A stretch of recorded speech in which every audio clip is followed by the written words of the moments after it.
Pergi mana ni? Oh, nak pergi cosplay fair. Cosplay. Itulah sebab pakai macam ni ah. You punya road tax sudah mati tau. Road tax sudah mati. Ah. Oh, I sudah lupa. Boleh tolong tak? Tolong you renew. Oh, you pun tahu ah? Okay. Sekarang ni, you punya handphone pergi POI to you. Nampak tak? Nampak. Tekan road tax. Lepas tu masuk you punya nombor kereta, ID semua. Lepas tu bayar. Dia akan bagi you QR code. Yang ni QR code dia akan keluar segera ke boleh guna pakai? Segera dapat. Oh, okay. Lepas I scan, macam ni lah. You dah renew lah. Okay. Jangan kena tangkap lagi ya. Sorry. Renew sekarang ah. Okay, arigatou ni-chan. Okay, pergi. Okay.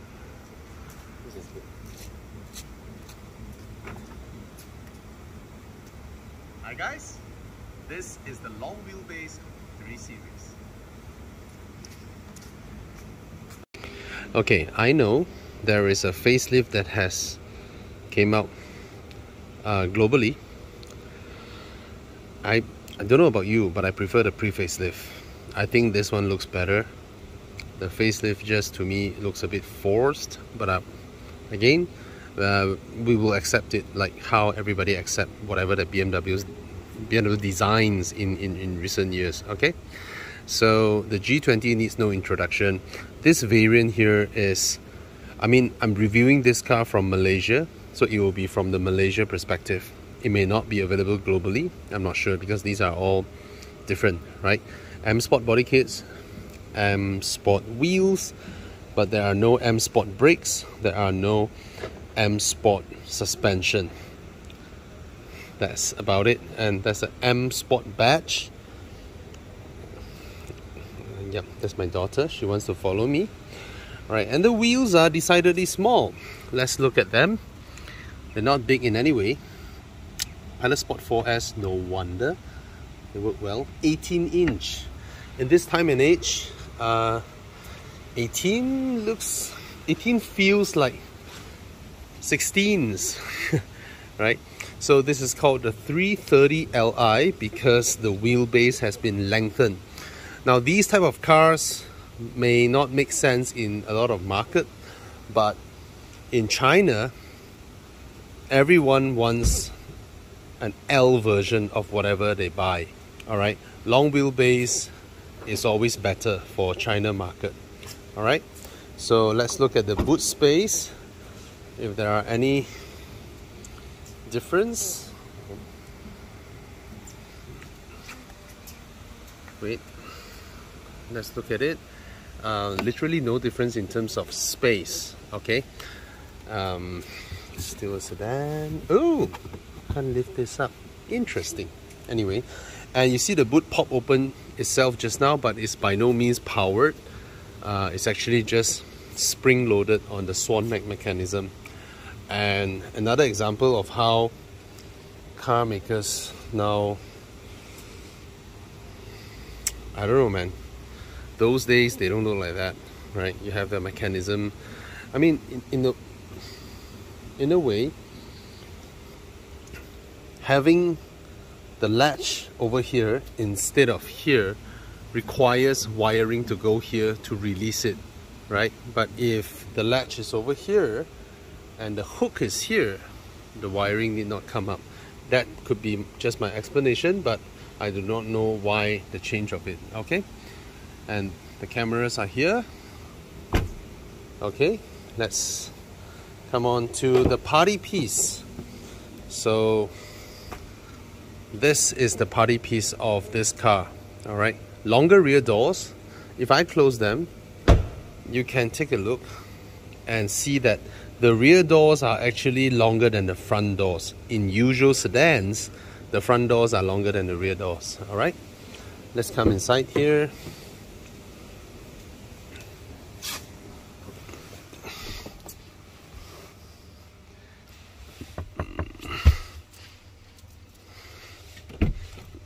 You want to come in? Sure? Okay. Okay.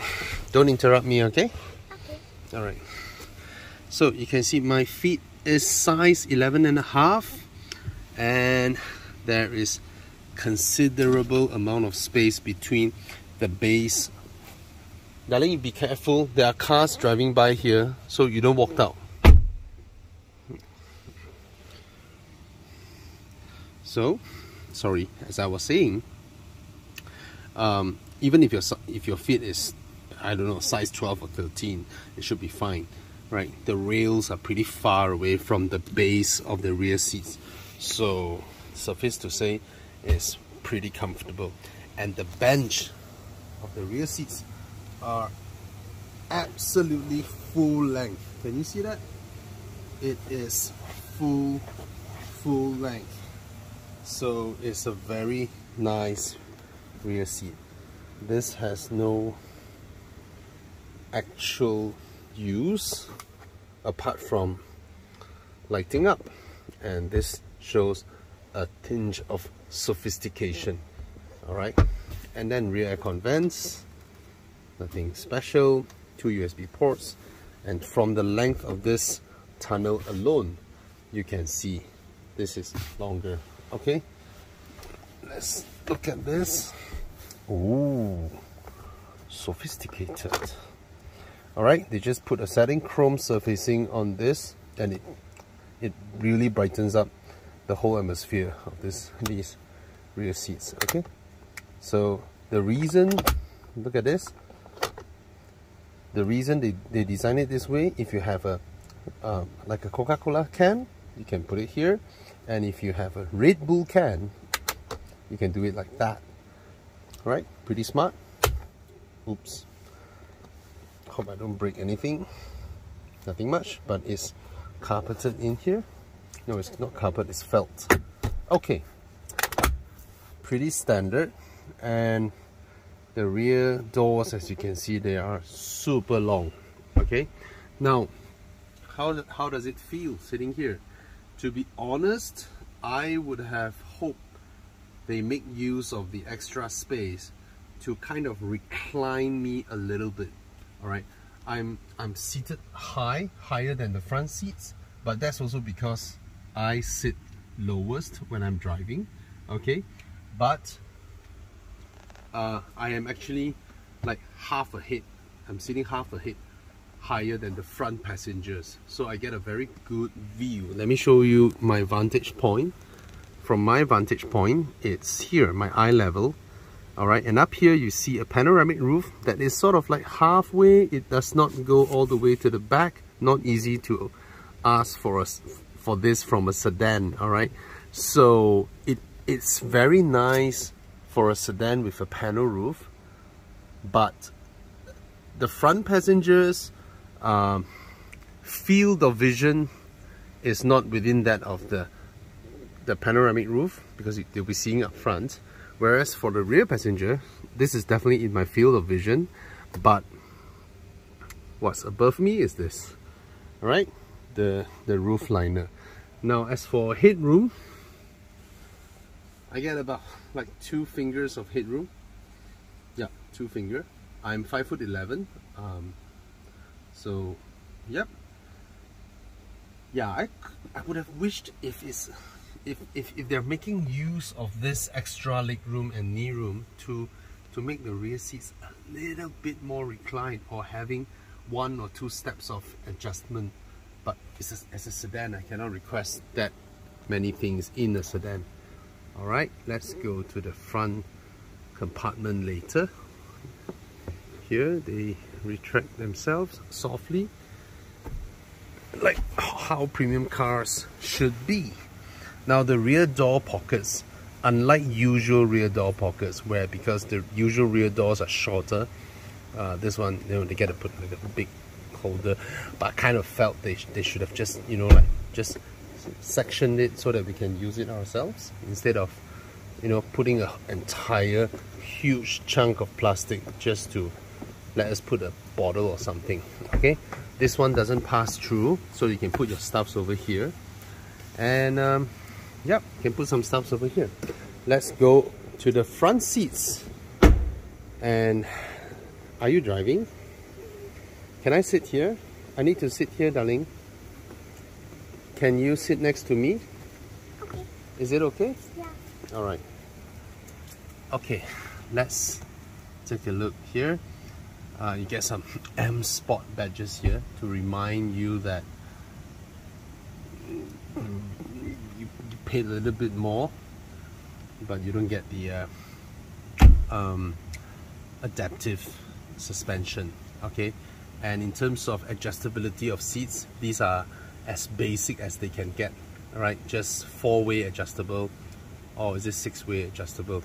That's about it. All right, so this is not a high spec, full spec car, because we know how high the specs can go for this car. All right, I'll come inside here and we'll talk through it a little bit more. First of all, let's start the car. Darling, can you press the start button here? Press it once. All right. Ooh, fired up the car. Okay, now you keep quiet, okay? Okay. You promise me you'll keep quiet. I will on that contest. All right. Okay, you sit tight. Okay? I know you're recording. Yep. All right. Let's go. Darling, you're not supposed to speak. Okay. Now let's look at the steering wheel. And I mean, homologation needs, so all steering wheels of each car maker should have, they all look the same across the board. Now this LCD cluster, I'm sure I'm not the first reviewer who speaks up about this. All of us find that BMW's migration from their excellent analog dials to these digital dials could have been done better. Back then, in the analog days, BMW's analog cluster provides the most information. Today, in the LCD world, or digital speedo cluster world, somehow BMW's implementation is the most limiting. From first glance, there's just very little stuff that you can access or see from here. In most cars, right, they have a mode button where you can toggle between these boys here. Media, right, communication, you know, map or navigation or settings or certain things like that. In most cars, you can toggle basic ones over here, and then you scroll down for each little bit. I've been playing a little bit, but so far pressing this just gives me this, and on this side is purely cruise control. The stuff's for cruise control, that's it. And this one is the speech control, you know, voice activation. Pick up your phone and then drop your call, volume, next previous song. And this jog dial is it feels cheap. This thing is plastic, and it creates that neural pattern. It just feels really cheap. And you get another one here as well. It's a step back from their previous steering wheel, to be honest. Okay, and as for here, the wiper stalks, long-time BMW owners will know that we used to have a button over here. You just press the button to activate automatic wipers, but then BMW now, you go into the car, by default it's already on, so there's no need for that button. All right, here would be for the lights. All right, but you have a separate light cluster like all German cars, and it's over here. Instead of a dial, now they use buttons. All right, automatic, and then you have your fog lamps, you have your other options, parking lights and all that. Okay, BMWs or German cars, to activate parking lights, what you do is, after you switch off your car, you just pull the indicators left or right to use both, either sides. Okay, now as I mentioned earlier on, this is not a high spec car, so you don't get the heads up display. There's no heads up display here. You get a digital cluster, but a digital cluster does very little things. And then you have the iDrive. Okay, iDrive is now touchscreen as well as having the jog dial, and then with the handwriting recognition over here to quickly toggle through your contacts. Now the thing is this, I was trying to use the sat nav of this car the other day, and I can assure you it's a pain, right? Look at the graphics.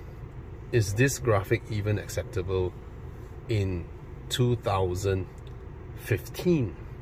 And yet we're in 2022 going into 23, and this graphic is still here. Yes, Android Auto, Apple CarPlay is still there to save the day, but probably because of Android Auto and Apple CarPlay, BMW sees no reason to invest further into this. But coming off, because I have another test car at the same time as this, I have the Volvo XC40 EV. It is the car that I'm so happy I go in, I don't even feel the need to use Apple CarPlay or Android Auto. Immediately the in-car satellite navigation of that car is brilliant because it uses Google. Now, what is the reason that I don't like Apple CarPlay or Android Auto? What I felt is it's actually, in a way, a little bit more dangerous. Put it this way, you have a fully functioning in-car system, and then you have a fully functioning mobile phone that we're both very familiar with, right? If you're the owner of both. The moment you pair them up, right, both are in 50% capacity, and the so-called safety feature, as if touching your phone is a taboo in the car, that something will explode. Sometimes it's not wise to require double, triple the effort to unlatch your phone from the car, you know, when it's hooked up in Android Auto. I've experienced that, and it, not in this car, in other cars, but it is horrible. To me, that's horrible. Anyway, back to this. It's a pain. The database is a pain. Nonetheless, connecting phone to the device is very easy, very straightforward. And in terms of other features, sort of alright, I guess. You know, stuffs are here, easy to find, but that's about it. That's about it. In this era of you just look at this menu that got pulled down. Adjust main menu, you know, recent destinations. It's like you can't help but wonder why certain stuffs are intentionally slotted up here. You know, it could have been more straightforward, you know. So yeah, they have a lot of vague stuffs like personalized menu. You can't understand what do they mean before you go in, right? They have a lot of these things going on recently. Caring car, what is caring car? Then you click in Vitalize, relax, right? In order to activate the Vitalize program, audio output and automatic air conditioning must be activated. It's got unnecessary stuff taking prime time location in your sub menus.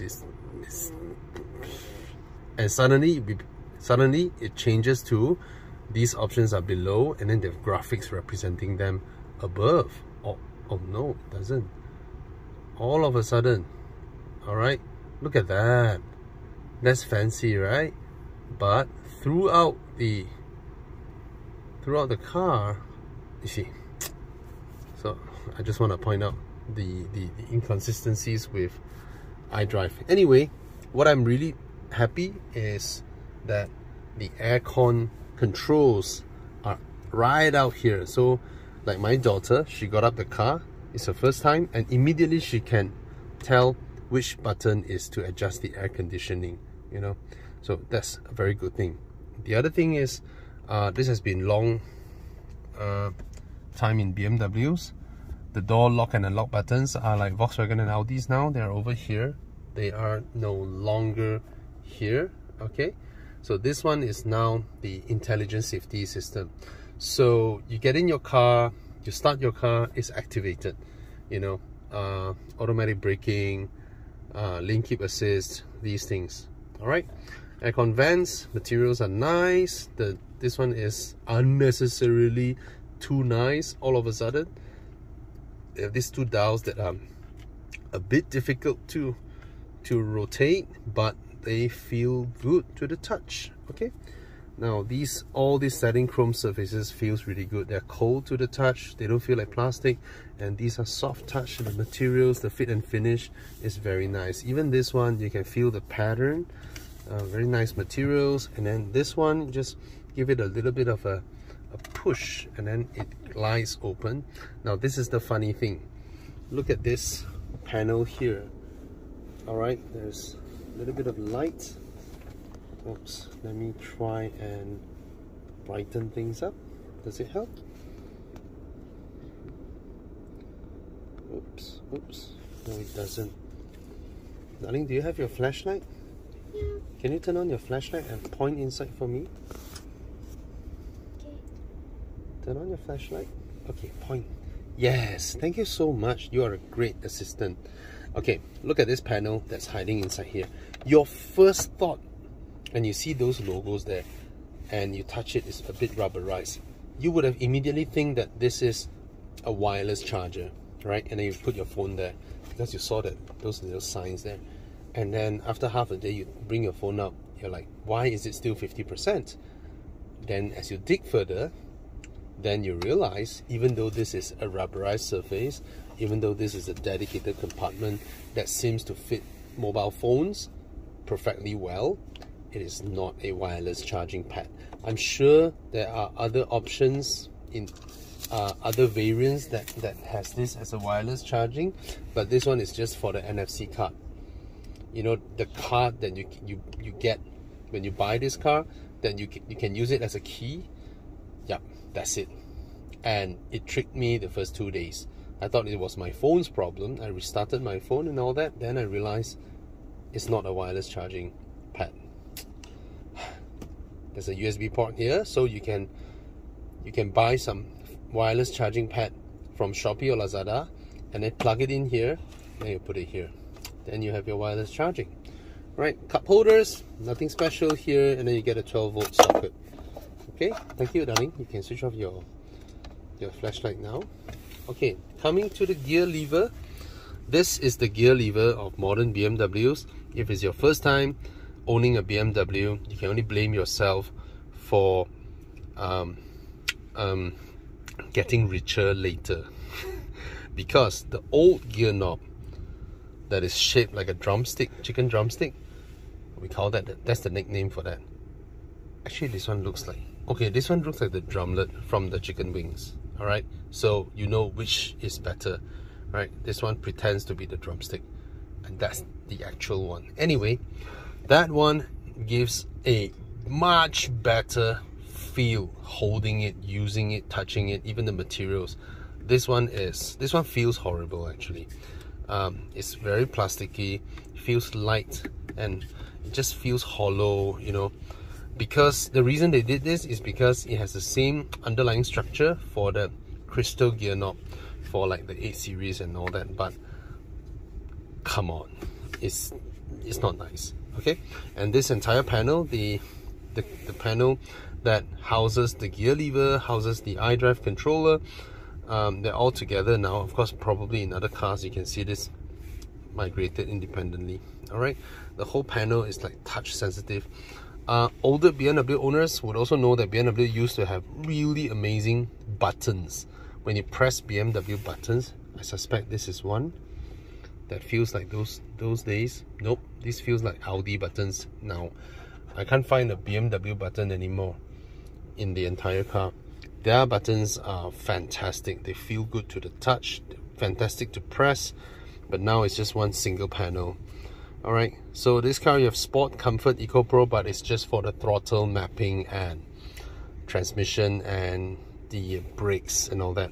Alright, traction control button is over here, and this is a parking sensor, but it activates automatically. Okay, of course you can press it to activate the cameras, but this car only has a reverse camera. It doesn't have 360 camera, so all you see is this. Alright, so, and then down here is to turn off the auto start stop.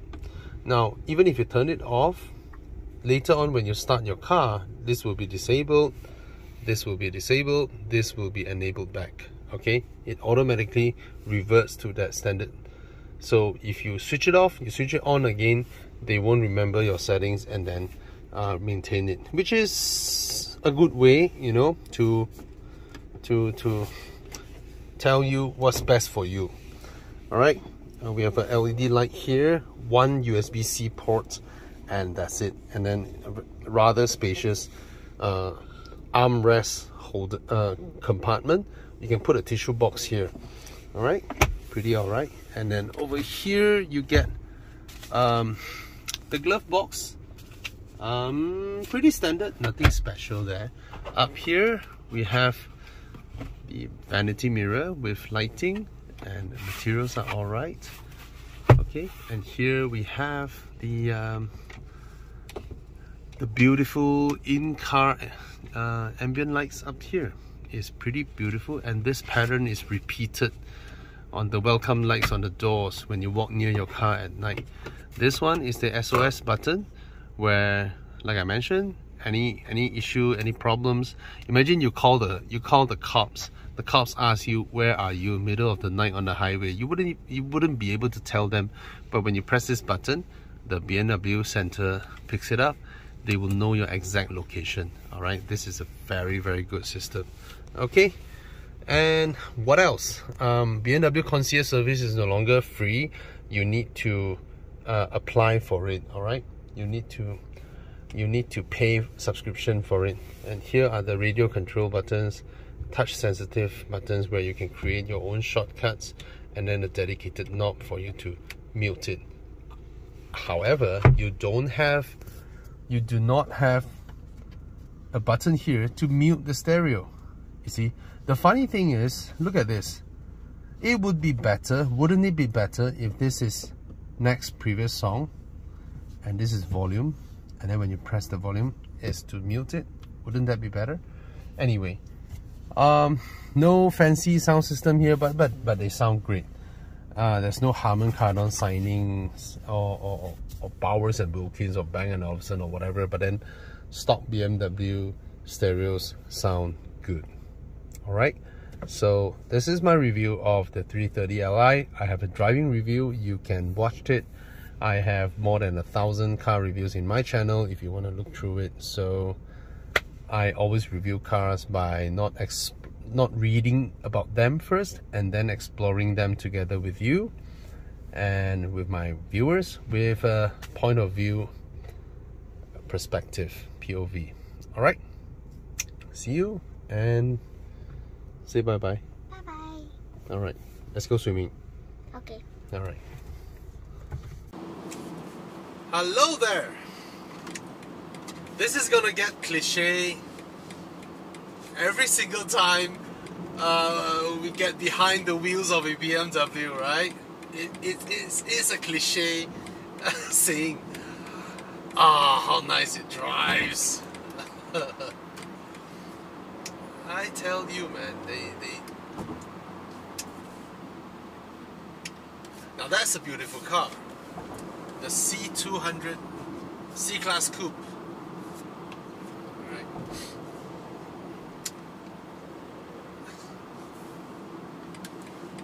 Thank you. Goodbye.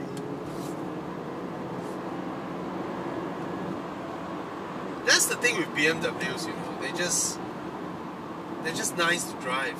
Now, this is the long wheelbase version, 330i.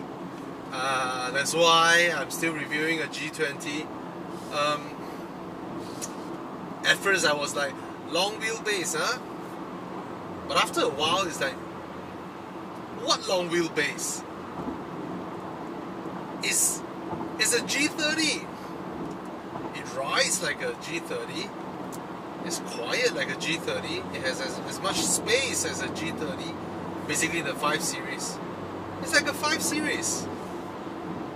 But it's, just imagine 5 Series is the ultra version of this.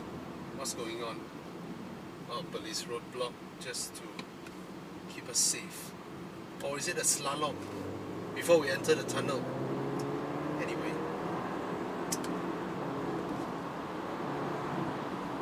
it's a soft and comfortable car that is super well controlled at the bends, right?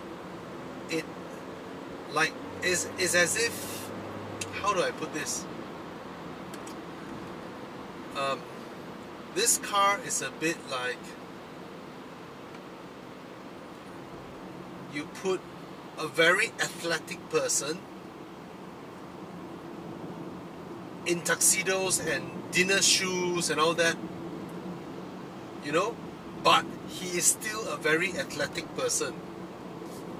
So yeah, we know the 3 Series was known to be sporty, but none of this car's appearance or execution was intended to be sporty.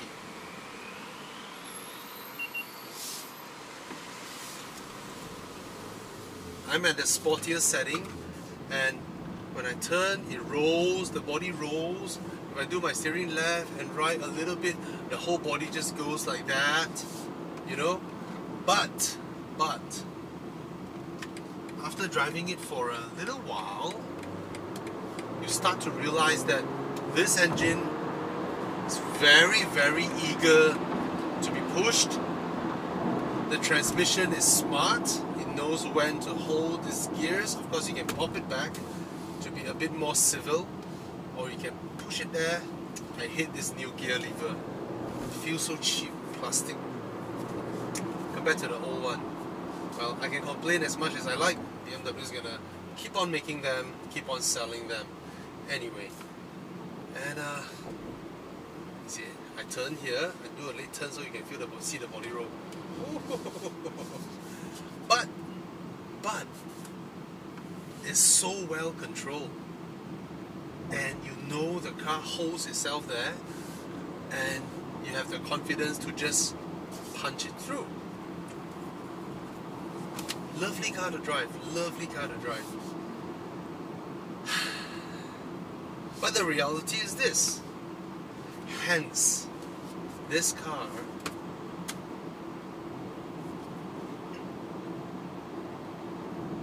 when you're not driving like a maniac,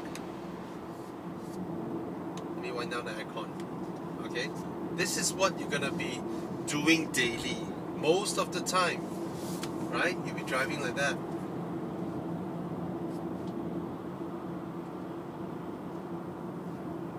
And I can tell you, when you keep your revs around 1000 plus RPM, just driving like that normally, you can still do some meaningful acceleration. Let me pop down a gear.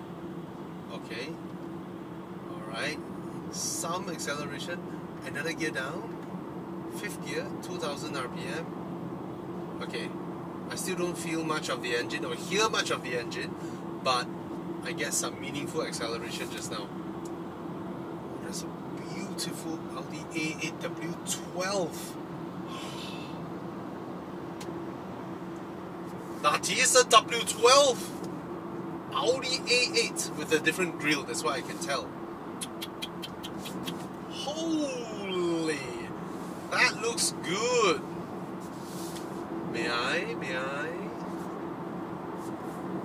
Damn.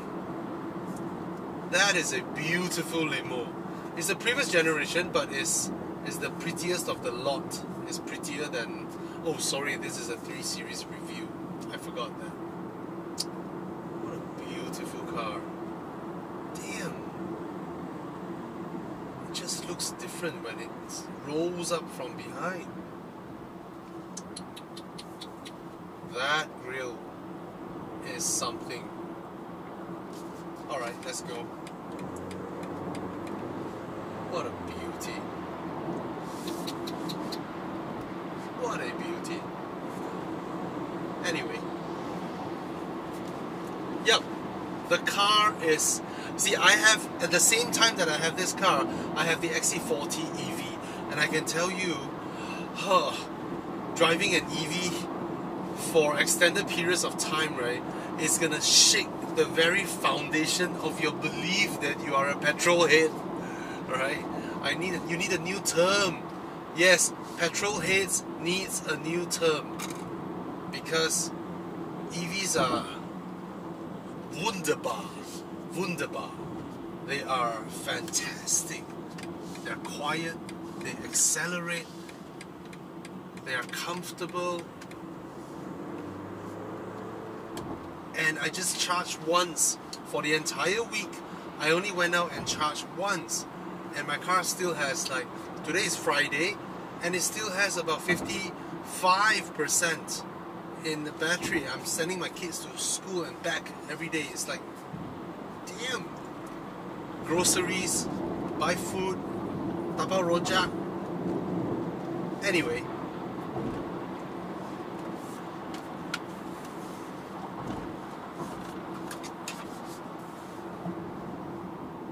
And why I brought up the EV, because this car below 2000 RPM, see, I can't hear the engine at all. But this morning when I start the car, the shake of a 4-cylinder, my wife asked me, is this a diesel? Hilarious. But after you got into the car,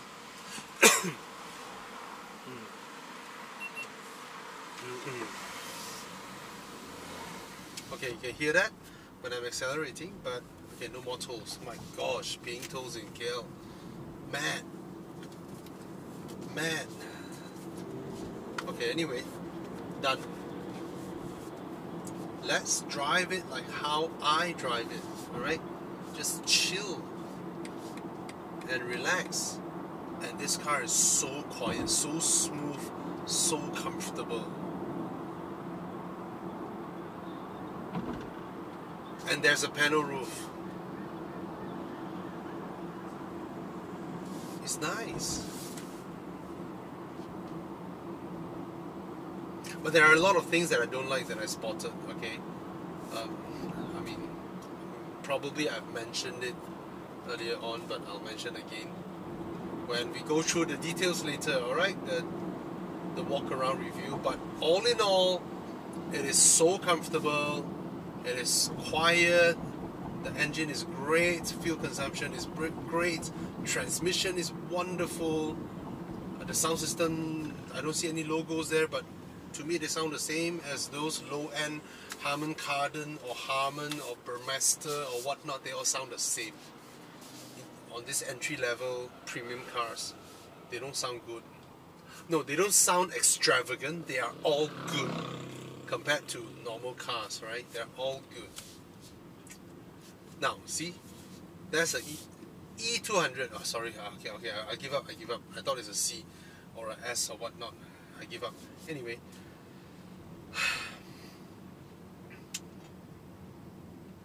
Should you get this? Given that it's a long wheelbase. Now I'm not happy with the specs, but I need to check the price. And I'm very happy with the space. I'm very happy with the engine. The drive, as always, is a BMW.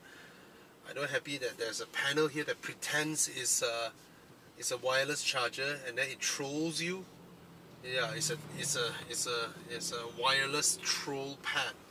You know, it trolls you into thinking it's a wireless charger. You put your phone there for half a day, and then you bring it out. Then you realize that logo is actually the NFC with that little thing there.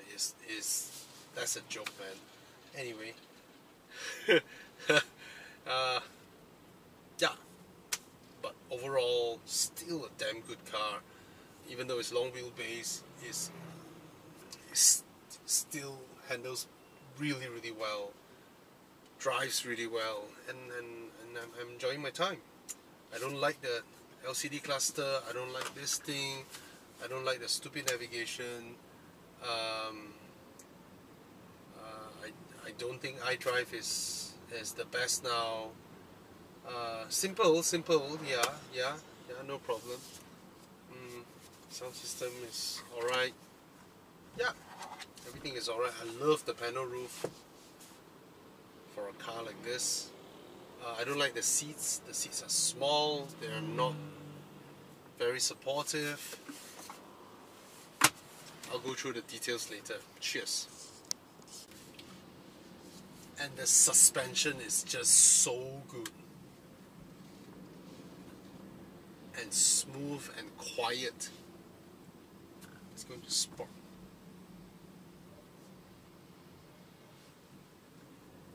Still good. A bit twitchy.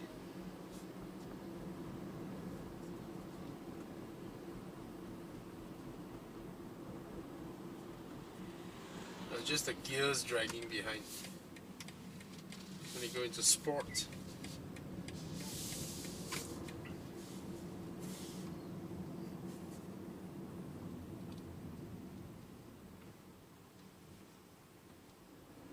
the suspension is so soft and so nice, and I mean created to just deliver comfort, but it is a well-honed, well-tuned suspension.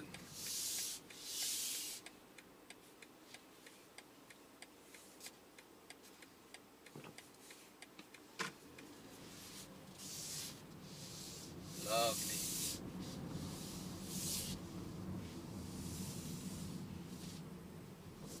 Yep, that's why so many people bought them.